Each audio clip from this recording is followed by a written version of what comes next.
Hello guys, welcome back to my channel. Guys, మన హైదరాబాద్లో ఉండేటువంటి ఫింగర్ ప్రింట్ డిపార్ట్మెంట్లో ఉద్యోగాలకు నోటిఫికేషన్ అయితే రిలీజ్ అయిందనమాట. సో ఈ నోటిఫికేషన్కి 10th, inter, degree, BTech qualifications ఉన్న వాళ్ళు అప్లై అయితే చేసుకోవచ్చు అనమాట. గైస్, ఇవన్నీ కూడా పర్మనెంట్ గవర్నమెంట్ ఉద్యోగాలు కాబట్టి మిస్ చేసుకోకుండా అప్లై అయితే చేసుకోండి. మన సొంత రాష్ట్రంలోనే పర్మనెంట్ గవర్నమెంట్ జాబ్స్ అయితే ఉంటాయి కాబట్టి సో మిస్ చేసుకోకుండా అప్లై అయితే చేసుకోండి. సో మరి నోటిఫికేషన్కి సంబంధించి కంప్లీట్ డీటెయిల్స్ చూసే ముందు ఇలాంటి లేటెస్ట్ గవర్నమెంట్ జాబ్ అప్డేట్స్ కోసం మన ఛానల్ అయితే సబ్స్క్రైబ్ చేసుకొని పక్కనే ఉన్న బెల్ ఐకాన్ అయితే యాక్టివేట్ చేసుకోండి. అండ్ అలాగే వీడియోకి ఒక చిన్న లైక్ చేసి సపోర్ట్ అయితే చేయండి గైస్. సో ఇంకా లేట్ చేయకుండా నోటిఫికేషన్ డీటెయిల్స్ అయితే చూసేద్దాం. గైస్, మనం వచ్చేసి brick CDFD centre for DNA finger printing and diagnostic సంబంధించిన అఫీషియల్ వెబ్సైట్ అయితే ఉన్నామన్నమాట. సో మనకు నిన్ననే ఈ నోటిఫికేషన్ అయితే అఫీషియల్గా రిలీజ్ చేయడం జరిగింది. సో మీరు ఇక్కడ క్లియర్గా చెక్ చేసుకోవచ్చు. ఇక్కడ చూడండి, మనకు ఫస్ట్ నోటిఫికేషన్ అనమాట. సో మీరు యొక్క నోటిఫికేషన్ PDF కావాలనుకుంటే ఇక్కడ నుంచి మీరు డౌన్లోడ్ అయితే చేసుకోవచ్చు. సో ఇక్కడ డౌన్లోడ్ అనే ఆప్షన్ ఉంది కదా, సో దీనిపై అయితే క్లిక్ చేసేసేయండి. సో నేను మీకు నోటిఫికేషన్ PDF అయితే డౌన్లోడ్ చేసేసి క్లియర్ కట్ డీటెయిల్స్ అయితే ఎక్స్ప్లెయిన్ చేస్తాను. వీడియో అయితే ఇక్కడ స్కిప్ చేయకుండా ఎండ్ దాకా అయితే చూడండి గైస్. ఇది వచ్చేసి నోటిఫికేషన్ PDF అనమాట. సో ఇక్కడ చూడండి, మనకు బ్రిక్ CDFD అని చెప్పేసి centre for DNA finger printing and diagnostics A research institute under biotechnology research and innovation council, department of biotechnology, ministry of science and technology, government of India, Uppal, Hyderabad అని చెప్పేసి క్లియర్గా mention చేయడం జరిగింది. సో మనకు హైదరాబాద్లో ఉండేటువంటి ఈ సంస్థ నుంచి మనకు నోటిఫికేషన్ అయితే అఫీషియల్గా రిలీజ్ చేయడం జరిగింది గైస్. సో ఈ నోటిఫికేషన్కి సంబంధించి ఇంపార్టెంట్ డేట్స్ కనుక చూసుకున్నట్టయితే సో ఈ నోటిఫికేషన్కి వచ్చేసి మీరు 25th ఆగస్ట్ నుంచి కూడా 30th సెప్టెంబర్ వరకు కూడా ఆన్లైన్లో అప్లై అయితే చేసుకోవచ్చు అనమాట. సో ఈ నోటిఫికేషన్కి మీరు హార్డ్ కాపీ అయితే సెండ్ చేయాల్సి ఉంటుందన్నమాట. సో హార్డ్ కాపీ సెండ్ చేయడానికి లాస్ట్ డేట్ కనుక చూసుకున్నట్టయితే 10th అక్టోబర్ 2025 వరకు కూడా మీరు హార్డ్ కాపీ అయితే సెండ్ చేసుకోవచ్చు అనమాట. సో ఏ విధంగా హార్డ్ కాపీ సెండ్ చేయాలని చెప్పేసి మీకు ఇదే వీడియోలోనే ఎక్స్ప్లెయిన్ చేస్తాను. వీడియో అయితే ఇక్కడ స్కిప్ చేయకుండా ఎండ్ దగ్గర అయితే చూడండి గైస్. అండ్ నెక్స్ట్ వచ్చేసి ఇక నోటిఫికేషన్ ద్వారా 5 రకాల పోస్టులు అయితే భర్తీ చేస్తున్నారు అనమాట. సో ఇవన్నీ కూడా డైరెక్ట్ రిక్రూట్మెంట్ కింద, అంటే ఇవన్నీ కూడా పర్మనెంట్ గవర్నమెంట్ జాబ్స్ అనమాట. డైరెక్ట్ రిక్రూట్మెంట్ కింద అయితే వీళ్ళు భర్తీ అయితే చేస్తున్నారు. సో ఇక్కడ పోస్ట్ డీటెయిల్స్ కనుక చూసుకున్నట్లయితే ఫస్ట్ వచ్చేసి టెక్నికల్ చూడండి, టెక్నికల్ ఆఫీసర్ గ్రేడ్ 1 పోస్టులు 1 వేకెన్సీ అయితే ఉంది. అదేవిధంగా టెక్నికల్ అసిస్టెంట్ పోస్ట్ వచ్చేసి 2 వేకెన్సీస్ అయితే ఉన్నాయి. అన్రిజర్వ్డ్ కేటగిరీ కింద 1, అదేవిధంగా EWS కేటగిరీ కింద 1 పోస్ట్ అయితే ఉందన్నమాట. అదేవిధంగా జూనియర్ మేనేజరల్ అసిస్టెంట్ పోస్ట్ అనమాట. సో ఇవి వచ్చేసి మనకు 2 వేకెన్సీస్ అయితే ఉన్నాయి. అన్రిజర్వ్డ్ కేటగిరీ కింద 1 పోస్ట్, అదేవిధంగా SC కేటగిరీ కింద 1 పోస్ట్ అయితే రిజర్వేషన్ అయితే చేయబడింది. నెక్స్ట్ వచ్చేసి జూనియర్ అసిస్టెంట్ గ్రేడ్ 2 పోస్ట్ అనమాట. సో ఈ పోస్ట్ కూడా మనకు 2 వేకెన్సీస్ అయితే ఉన్నాయి. అన్రిజర్వ్డ్ కేటగిరీ కింద 1, ST కేటగిరీ కింద 1 పోస్ట్ అయితే రిజర్వేషన్ అయితే చేయబడింది. అదేవిధంగా skilled work assistant grade 2 post అనమాట. సో ఇవి వచ్చేసి మనకు టోటల్గా 2 వేకెన్సీస్ అయితే ఉన్నాయి. అన్రిజర్వ్డ్ కేటగిరీ కింద 1, అదేవిధంగా ST కేటగిరీ కింద 1 పోస్ట్ అయితే రిజర్వేషన్ అయితే చేయబడింది అనమాట. గైస్, మనకు అన్రిజర్వ్డ్ కేటగిరీ కింద పోస్టులు ఏవైతే రిజర్వేషన్లో ఉన్నాయో సో ఇక పోస్టులకి ప్రతి ఒక్కరు కూడా అప్లై అయితే చేసుకోవచ్చు అనమాట.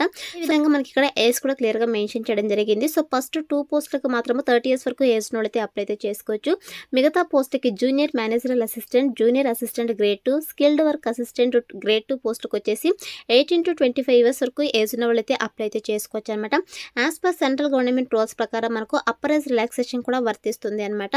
అంటే ఎవరైతే SC ST క్యాండిడేట్స్ సో వాళ్ళకి వచ్చేసి 5 years వరకు, OBC క్యాండిడేట్స్కి వచ్చేసి 3 years వరకు, PWD క్యాండిడేట్స్కి వచ్చేసి 10 years వరకు అప్రైజ్ రిలాక్సేషన్ అయితే వర్తిస్తుంది అనమాట. సో ఇక ఏజ్ కూడా మీరు ఇంక్లూడ్ చేసుకునేసి అప్లై అయితే చేసుకోవచ్చు. అంటే ఎవరైతే SC ST క్యాండిడేట్స్ ఉంటారో సో వాళ్ళు వచ్చేసి 30 years వరకు ఏజ్ ఉన్న వాళ్ళు అప్లై అయితే చేసుకోవచ్చు. OBC క్యాండిడేట్స్ అయితే 28 years వరకు ఏజ్ ఉన్న వాళ్ళు అయితే అప్లై అయితే చేసుకోవచ్చు. అదే PWD క్యాండిడేట్స్ కనుక అయినట్టయితే 35 years వరకు ఏజ్ ఉన్న వాళ్ళైతే అప్లై అయితే చేసుకోవచ్చు అనమాట. ఈ విధంగా మీరు అప్పర్ ఏజ్ రిలాక్సేషన్ కూడా ఇంక్లూడ్ చేసుకునేసి అప్లై అయితే చేసుకోండి గైస్.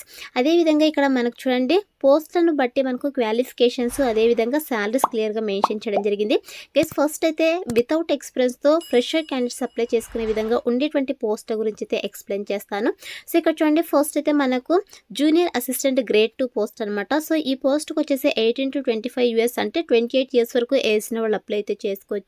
సో 2 వేకెన్సీస్ అయితే ఉన్నాయి. సో ఈ పోస్ట్కి సెలెక్ట్ అయిన క్యాండిడేట్స్కి శాలరీ కనుక చూసుకున్నట్లయితే లెవెల్ 2 ప్రకారం శాలరీస్ అయితే ఇవ్వడం జరుగుతుంది అనమాట.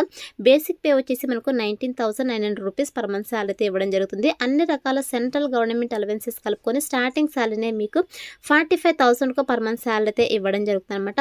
చాలా మంచి ఆపర్చునిటీ కాబట్టి యూటిలైజ్ చేసుకోండి. సో మరి పోస్ట్కి అప్లై చేసుకోవడానికి క్వాలిఫికేషన్స్ కనుక చూసుకున్నట్లయితే గైస్ ఇక్కడ చూడండి, మనకు సో 12th క్లాస్ అని చెప్పేసి క్లియర్గా మెన్షన్ చేయడం జరిగింది. సో ఎవరికైతే ఇంటర్ క్వాలిఫికేషన్స్ ఉంటారో సో ప్రతి ఒక్కరు కూడా ఈ యొక్క జూనియర్ అసిస్టెంట్ గ్రేడ్ 2 పోస్ట్కి అయితే అప్లై అయితే చేసుకోవచ్చు అనమాట. కేవలం మీ దగ్గర ఇంటర్ పాస్ అయినటువంటి సర్టిఫికేట్ ఉంటే చాలు ఈ పోస్ట్కి అప్లై అయితే చేసుకోవచ్చు. అదేవిధంగా మీకు టైపింగ్ స్పీడ్ అయితే ఉండాలన్నమాట. సో 35 వర్డ్స్ పర్ మినిట్ ఇంగ్లీష్లో టైపింగ్ స్పీడ్ అయితే ఉండాలి, లేదా హిందీలో 30 words per minute typing speed అయితే ఉండాలి. గైస్ అప్లై చేసుకోవడానికి మనకు ఎటువంటి టైపింగ్ స్పీడ్ అయితే అవసరం లేదు. వన్స్ మీరు అప్లై చేసుకున్న తర్వాత సెలక్షన్ ప్రాసెస్ నాటికి మీరు టైపింగ్ స్పీడ్ అయితే నేర్చుకోవచ్చు కాబట్టి సో ఫస్ట్ అప్లికేషన్స్ పెట్టడానికి అయితే ట్రై చేయండి గైస్. అదేవిధంగా ఇక్కడ వన్స్ మీరు యొక్క పోస్ట్కి సెలెక్ట్ అయిన తర్వాత ఎటువంటి వర్క్ చేయాలని చెప్పేసి జాబ్ డిస్క్రిప్షన్లో క్లియర్గా మెన్షన్ చేయడం జరిగింది. సో మీరైతే ఈ యొక్క పీడిఎఫ్ని డౌన్లోడ్ చేసుకునేసి 1-2 సార్లు క్లియర్గా చెక్ చేసుకునేసి మీకు ఇంట్రెస్ట్ ఉంటేనే అప్లై అయితే చేసుకోండి గైస్. అదేవిధంగా నెక్స్ట్ పోస్ట్ కనుక చూసుకున్నట్టయితే skilled work assistant grade 2 post అనమాట. సో ఈ పోస్ట్ కూడా 18 to 25 ఇయర్స్ వరకు ఏజ్ వాళ్ళు అప్లై అయితే చేసుకోవచ్చు. యాజ్ యూజువల్ మనకు అప్రైజ్ రిలాక్సేషన్ కూడా వర్తిస్తుంది కాబట్టి ఆ యొక్క ఏజ్ లిమిట్ కూడా ఇంక్లూడ్ చేసుకునేసి అప్లై అయితే చేసుకోండి. సో టోటల్గా 2 వేకెన్సీస్ అయితే ఉన్నాయి. సో ఈ పోస్ట్కి వచ్చేసి లెవెల్ 1 ప్రకారం సాలరీస్ అయితే ఇవ్వడం జరుగుతుంది అన్నమాట. సో మీకు బేసిక్ పే 18,000 అయితే ఇవ్వడం జరుగుతుంది. అన్ని రకాల సెంట్రల్ గవర్నమెంట్ అలవెన్సెస్ కలుపుకొని స్టార్టింగ్ సాలరీనే మీకు 30,000 పర్ మంత్ సాలరీ అయితే ఇవ్వడం జరుగుతుంది అనమాట. చాలా మంచి ప్యాకేజెస్ అయితే రిక్రూట్ చేసుకుంటారు కాబట్టి మిస్ చేసుకోకండి. అండ్ అదేవిధంగా ఎడ్యుకేషనల్ క్వాలిఫికేషన్ కనుక చూసుకుంటే ఇక పోస్ట్కి అప్లై చేసుకోవడానికి మినిమం క్వాలిఫికేషన్ వచ్చేసి ఇక్కడ matriculate or equivalent from a recognized board or institute అని చెప్పేసి మెన్షన్ చేయడం జరిగింది. అంటే మినిమం క్వాలిఫికేషన్ వచ్చేసి 10th అనమాట. సో 10th పాస్ అయినటువంటి సర్టిఫికేట్ కనుక ఉన్నట్టయితే మీరు యొక్క స్కిల్డ్ వర్క్ అసిస్టెంట్ గ్రేడ్ 2 పోస్ట్కి అయితే అప్లై అయితే చేసుకోవచ్చు. ఎటువంటి ఎక్స్పీరియన్స్ కూడా అవసరం లేదనమాట. ఇక్కడ 2 పోస్ట్కి అప్లై చేసుకోవడానికి 10th ఇంటర్ క్వాలిఫికేషన్స్ కనుక ఉన్నట్టయితే మీరు యొక్క 2 పోస్ట్కి కూడా అప్లై అయితే చేసుకోండి గైస్. అదేవిధంగా మిగతా పోస్ట్కి కనుక చూసుకున్నట్లయితే ఎక్స్పీరియన్స్ అయితే అడుగుతున్నారు. ఎక్స్పీరియన్స్ ఉన్న క్యాండిడేట్స్ అయితే ఇక పోస్ట్కి అప్లై అయితే చేసుకోండి.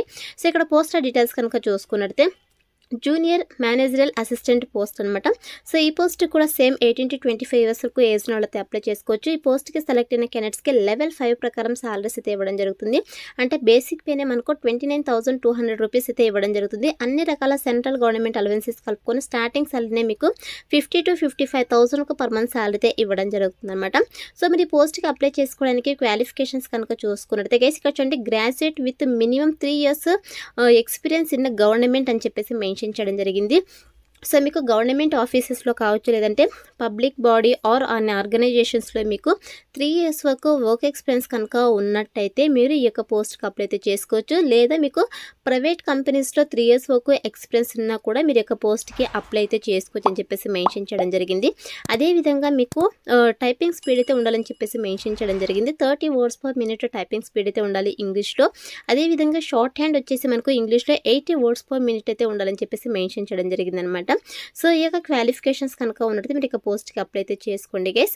అండ్ నెక్స్ట్ పోస్ట్ కనుక చూసుకున్నట్లయితే టెక్నికల్ అసిస్టెంట్ పోస్ట్ అనమాట. సో ఈ పోస్ట్కి సెలెక్ట్ అయిన క్యాండిడేట్స్కి లెవెల్ 6 ప్రకారం సాలరీస్ అయితే ఇవ్వడం జరుగుతుంది. బేసిక్ పేనే మనకు 35,400 రూపీస్ పర్ మంత్ సాలరీ అయితే ఇవ్వడం జరుగుతుంది. అన్ని రకాల అలవెన్సెస్ కలుపుకొని స్టార్టింగ్ సాలరీనే మీకు 55 to 60,000 పర్ మంత్ సాలరీ అయితే ఇవ్వడం జరుగుతుంది అనమాట. గైస్ ఈ పోస్ట్కి క్వాలిఫికేషన్స్ కనుక చూసుకుంటే first class BSc or BTech with 3 years experience అయితే అడుగుతున్నారు. లేదా post graduate in science or technology లేదా PG diploma in science or technology విభాగాల్లో 1 ఇయర్ వరకు ఎక్స్పీరియన్స్ ఉన్న వాళ్ళైతే అప్లై అయితే చేసుకోవచ్చు అనమాట ఈ యొక్క పోస్ట్కి. అండ్ నెక్స్ట్ పోస్ట్ కనుక చూసుకున్నట్టయితే టెక్నికల్ ఆఫీసర్ గ్రేడ్ 1 పోస్ట్ అనమాట. సో ఈ పోస్ట్కి సెలెక్ట్ అయిన క్యాండిడేట్స్కి కూడా సేమ్ లెవెల్ 6 ప్రకారం సాలరీస్ అయితే ఇవ్వడం జరుగుతుంది. సో క్వాలిఫికేషన్స్ కనుక చూసుకున్నట్టయితే first class BSc with 5 years experience అయితే అడుగుతున్నారు. లేదా MSc are equivalent with 2 years experience కనుక ఉన్నట్టయితే మీరు యొక్క పోస్ట్కి అప్లై అయితే చేసుకోవచ్చు అనమాట. సో ఇవి వచ్చేసి వేకెన్సీస్, అదేవిధంగా poster details guys. And next వచ్చేసి మీరు యొక్క నోటిఫికేషన్కి అప్లై చేసుకోవాలంటే అప్లికేషన్ ఫీ అయితే పే చేయాల్సి ఉంటుందన్నమాట. గైస్ ఎవరైతే SC ST అదేవిధంగా ఉమెన్ క్యాండిడేట్స్ PWD క్యాండిడేట్స్ ఉంటారో సో వీళ్ళకి వచ్చేసి ఎటువంటి అప్లికేషన్ ఫీ అయితే లేదు.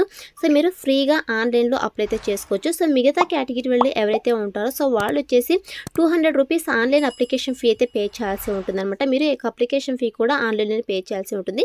ఏ విధంగా ఆన్లైన్లో పే చేయాలి అని చెప్పేసి మనకు క్లియర్ కట్ ఇన్స్ట్రక్షన్స్ అయితే ప్రొవైడ్ చేయడం జరిగింది. సో ఇక నోటిఫికేషన్ PDFని డౌన్లోడ్ చేసుకొని మీరు ఇన్స్ట్రక్షన్స్ అన్ని క్లియర్గా చెక్ చేసుకునేసి అప్లై అయితే చేసుకోండి గైస్.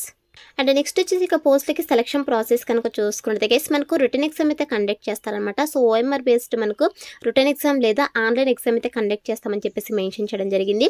సో ఇక రిటన్ టెస్ట్‌కి సంబంధించి మనకు సిలబస్ అదే విధంగా so scheme of written test మనకు క్లియర్‌గా వెబ్‌సైట్‌లో అప్డేట్ చేస్తామని చెప్పేసి మెన్షన్ చేయడం జరిగింది. పీడిఎఫ్‌లో అయితే మెన్షన్ చేయలేదు. సో మీకు ఎప్పటికప్పుడు వెబ్‌సైట్‌లో అయితే అప్డేట్ చేయడం జరుగుతుందన్నమాట. సిలబస్ అదే విధంగా సో రిటన్ టెస్ట్ యొక్క స్కీమ్ అనమాట. అండ్ అలాగే ఎవరైతే ఇక రిటన్ టెస్ట్ క్లియర్ చేస్తారో వాళ్ళకి స్కిల్ టెస్ట్ అంటే పోస్ట్ను బట్టి skill test or practical test అదేవిధంగా ట్రేడ్ టెస్ట్ అయితే వీళ్ళు కండక్ట్ చేయడం జరుగుతుంది. సో ఇక స్కిల్ టెస్ట్ వచ్చేసి ఓన్లీ క్వాలిఫైయింగ్ నేచర్లో మాత్రమే కండక్ట్ చేయడం జరుగుతుంది. ఫైనల్ మెరిట్ వచ్చేసి మనకు సో ఏదైతే మనకు రిటన్ ఎగ్జామ్లో మార్క్స్ వచ్చి ఉంటాయో సో దాన్ని బట్టి మనకు ఫైనల్ మెరిట్ అయితే తీసేసి వీళ్ళు డాక్యుమెంట్ వెరిఫికేషన్ చేసేసి జాబ్ పోస్టింగ్ అయితే ఇవ్వడం జరుగుతుంది అనమాట. సో ఇక్కడ మనకు డాక్యుమెంట్ వెరిఫికేషన్ కూడా సో ఏ రేషియోలో వీళ్ళు అని చెప్పేసి క్లియర్గా మెన్షన్ చేయడం జరిగింది. సో ఇక్కడ చూడండి short listed candidates in the ratio 1:3 రేషియోలో మనకు డాక్యుమెంట్ వెరిఫికేషన్కి అయితే పిలవడం జరుగుతుందన్నమాట. అదేవిధంగా ఈ యొక్క స్కిల్ టెస్ట్ వచ్చేసి 1:5 రేషియోలో అయితే కండక్ట్ చేస్తామని చెప్పేసి మెన్షన్ చేయడం జరిగింది గైస్. సో ఈ విధంగా మనకు సెలక్షన్ ప్రాసెస్ అయితే ఉంటుందన్నమాట. అండ్ నెక్స్ట్ వచ్చేసి నోటిఫికేషన్కి ఇండియన్ సిటిజన్స్ ఎవరైనా అప్లై అయితే చేసుకోవచ్చు. అంటే మన ఆంధ్రప్రదేశ్ తెలంగాణ 2 రాష్ట్రాల వాళ్ళు మేల్ అండ్ ఫీమేల్ క్యాండిడేట్స్ ఇద్దరు కూడా ఈ నోటిఫికేషన్కి అప్లై చేసుకోవడానికి ఎలిజిబుల్ అనమాట. సో మరి ఈ నోటిఫికేషన్కి ఏ విధంగా అప్లై చేసుకోవాలని చెప్పేసి మనకు క్లియర్గా మెన్షన్ చేయడం జరిగింది గైస్. మీరు ఆన్లైన్లో అప్లై అయితే చేసుకోవాల్సి ఉంటుందన్నమాట. సో నేను ఆన్లైన్లో అప్లై చేసుకోవడానికి అప్లై లింక్ అయితే ప్రొవైడ్ చేశాను. సో ఇక లింక్ పైన క్లిక్ చేస్తే మీకు ఇలా అఫీషియల్ వెబ్సైట్ అయితే ఓపెన్ అవుతుంది గైస్. ఇక్కడ చూడండి మనకు రెడ్ కలర్లో అప్లై ఆన్లైన్ ఉంది కదా. సో దీనిపై అయితే క్లిక్ చేసేసేయండి. సో క్లిక్ చేసిన వెంటనే మీకు నెక్స్ట్ ఇంటర్ఫేస్ ఇలా రావడం జరుగుతుంది అనమాట. సో ఫస్ట్ అయితే మీరు రిజిస్ట్రేషన్ అయితే చేసుకోవాల్సి ఉంటుంది. సో మీకు డీటెయిల్స్ అన్నీ కూడా ఇచ్చేసి ఇక్కడ న్యూ రిజిస్ట్రేషన్ ఉంది కదా. సో ఇక్కడ న్యూ రిజిస్ట్రేషన్ పై అయితే క్లిక్ చేసేసేయండి. సో క్లిక్ చేసిన వెంటనే మీకు డీటెయిల్స్ అన్నీ కూడా ఎంటర్ చేయాల్సి ఉంటుంది అనమాట. మీరు ఏ పోస్ట్కి అప్లై చేసుకుంటున్నారో ఇక పోస్ట్ నేమ్ అదేవిధంగా సో మీకు ఎడ్యుకేషనల్ డీటెయిల్స్ ఎక్స్పెన్స్ డీటెయిల్స్ అన్నీ కూడా మీరు ఎంటర్ చేసేసి మీరు రిజిస్ట్రేషన్ అయితే చేసుకోవాల్సి ఉంటుంది. సో వన్స్ రిజిస్ట్రేషన్ చేసుకున్న తర్వాత మీరు మీ యొక్క రిజిస్ట్రేషన్ ఐడితో లాగిన్ అయిపోయి సో మీరు మీ యొక్క డాక్యుమెంట్స్ అయితే అప్లోడ్ చేయాల్సి ఉంటుంది అనమాట. సో ఏమేమి డాక్యుమెంట్స్ అప్లోడ్ చేయాలి అని చెప్పేసి మనకు నోటిఫికేషన్ పీడిఎఫ్లో క్లియర్గా మెన్షన్ చేయడం జరిగింది. సో మీ యొక్క ఫోటోగ్రాఫ్ కావచ్చు, సిగ్నేచర్ కావచ్చు, అదేవిధంగా మీ యొక్క మార్క్స్ మెమోస్ కావచ్చు, ఎక్స్పీరియన్స్ సర్టిఫికేట్ కావచ్చు, సెల్ఫ్ డిక్లరేషన్ నోటీస్ కావచ్చు, కేటగిరీ సర్టిఫికేట్ కావచ్చు, అదర్ డాక్యుమెంట్స్ అన్నీ కూడా మీరు సో అప్లోడ్ చేయాల్సి ఉంటుంది అనమాట. సో ఎంత ఎంబీలో అప్లోడ్ చేయాలి అని చెప్పేసి క్లియర్గా మనకు మెన్షన్ చేయడం జరిగింది. సో ఈ యొక్క ఎంబీస్ అయితే అంటే మీ యొక్క డాక్యుమెంట్స్ అన్నీ కూడా ఇంత ఎంబీలోనే అప్లోడ్ చేయాల్సి ఉంటుందని చెప్పేసి మెన్షన్ చేయడం జరిగింది అనమాట. సో వన్స్ మీరు ఒక అప్లికేషన్ ఫామ్ని సబ్మిట్ చేసిన తర్వాత ఆ యొక్క అప్లికేషన్ ఫామ్ని అయితే మీరు ప్రింట్అవుట్ తీసుకోవాల్సి ఉంటుందన్నమాట. సో ప్రింట్అవుట్ తీసుకున్న తర్వాత ఆ యొక్క అప్లికేషన్ ఫామ్తో పాటు మీ యొక్క సర్టిఫికేట్స్ అన్నీ కూడా సెల్ఫ్ అటాచ్డ్ అయితే చేయాల్సి ఉంటుందన్నమాట. Self attached copies of attachments and other certificates ఆ డాక్యుమెంట్స్ అని చెప్పేసి మెన్షన్ చేయడం జరిగింది. మీరు హార్డ్ కాపీ అయితే సెండ్ చేయాల్సి ఉంటుంది కదా. దానికోసం మీరు మీ యొక్క అప్లికేషన్ ఫామ్ని డౌన్లోడ్ చేసుకునేసి సో డౌన్లోడ్ చేసుకున్న తర్వాత అప్లికేషన్ ఫీ పే చేసి ఉంటారు కదా. ఆ యొక్క అప్లికేషన్ ఫీని కూడా మీరు ఆ సర్టిఫికేట్ని కూడా మీరు సో డౌన్లోడ్ అయితే చేసుకోవాల్సి ఉంటుంది. ప్రింట్అవుట్ అయితే తీసుకోవాల్సి ఉంటుంది. సో మీ యొక్క అప్లికేషన్ ఫామ్తో పాటు అప్లికేషన్ ఫీ పే చేసినటువంటి సర్టిఫికేట్ అదేవిధంగా మీ దగ్గర ఉన్నటువంటి అదర్ సర్టిఫికేట్స్ అన్నీ కూడా అటాచ్ చేసేసి మీరు ఏ పోస్ట్కి అయితే అప్లై చేసుకుంటున్నారో ఇక పోస్ట్ నేమ్ అయితే ఎన్వలప్ కవర్ పైన అయితే రాయాల్సి ఉంటుందన్నమాట. సో ఎన్వలప్ కవర్లో పెట్టేసి మీరు స్పీడ్ పోస్ట్ లేదా రిజిస్టర్ పోస్ట్ ద్వారా మీరు సో సెండ్ చేయాల్సి ఉంటుందన్నమాట వాళ్ళు చెప్పినటువంటి అడ్రస్కి. సో ఇక్కడ ఏ అడ్రస్కి సెండ్ చేయాలని చెప్పేసి క్లియర్గా మెన్షన్ చేయడం జరిగింది. సో ఇక్కడ చూడండి application for the post up అని చెప్పేసి మీకు పోస్ట్ నేమ్ అయితే మెన్షన్ చేసేసేయండి. సో మీరు ఎన్ని పోస్ట్లకి అప్లై చేసుకుంటున్నారో అన్ని పోస్ట్కు కూడా సపరేట్గా హార్డ్ కాపీ అయితే సెండ్ చేయాల్సి ఉంటుందని చెప్పేసి మెన్షన్ చేయడం జరిగింది. సో ఇక్కడ చూడండి మీరు సెండ్ చేసినటువంటి అడ్రస్ కనుక చూసుకున్నట్టయితే to the head administration centre for DNA finger printing and diagnostics inner ring road Uppal Hyderabad 500039 Telangana on are before 10/10/2025 అని చెప్పేసి క్లియర్గా మెన్షన్ చేయడం జరిగింది. స్పీడ్ పోస్ట్ లేదా రిజిస్టర్ పోస్టల్ ద్వారా అయితే మీరు సో ఈ యొక్క అడ్రస్కి మీ యొక్క హార్డ్ కాపీని అయితే సెండ్ చేయొచ్చు అనమాట. ఈ విధంగా మీరు హార్డ్ కాపీ అయితే సెండ్ చేయాల్సి ఉంటుంది గైస్. హార్డ్ కాపీతో పాటు అంటే మీ యొక్క అప్లికేషన్ ఫామ్తో పాటు ఏమేమి సర్టిఫికేట్స్ అటాచ్ చేయాలని చెప్పేసి నోటిఫికేషన్ పీడిఎఫ్లో మెన్షన్ చేయడం జరిగింది. ఈ యొక్క సర్టిఫికేట్స్ అన్ని కూడా అటాచ్ చేసేసి వాళ్ళు చెప్పినటువంటి అడ్రస్కి మీరు అక్టోబర్ 2025 లోపు అయితే అక్కడికి రీచ్ అయ్యే విధంగా విధంగా మీకు అప్లికేషన్ ఫామ్ని అయితే స్పీడ్ పోస్ట్ లేదా రిజిస్టర్ పోస్ట్ ద్వారా సెండ్ చేసేసేయండి గైస్. సో ఈ విధంగా మీరు అప్లై అయితే చేసుకోవాల్సి ఉంటుందన్నమాట. సో ఇది వచ్చేసి మనకు నోటిఫికేషన్ డీటెయిల్స్ గైస్. ఇక నోటిఫికేషన్కి సంబంధించి ఇంపార్టెంట్ లింక్స్ అన్ని కూడా డిస్క్రిప్షన్లో ప్రొవైడ్ చేస్తారు. సో అక్కడ నుంచి మీరు డైరెక్ట్గా ఆన్లైన్లో అప్లై అయితే చేసుకోండి. సో మీకు ఏమైనా ఇంకా డౌట్స్ కనుక ఉన్నట్లయితే నాకు కామెంట్ సెక్షన్ అయితే కమెంట్ చేయండి. 100% నేనైతే రిప్లై అయితే ఇస్తాను. సో ఇది ఫ్రెండ్స్ ఇవాల్టి వీడియో. మరొక మంచి వీడియోతో మళ్ళీ కలుద్దాం. Thank you.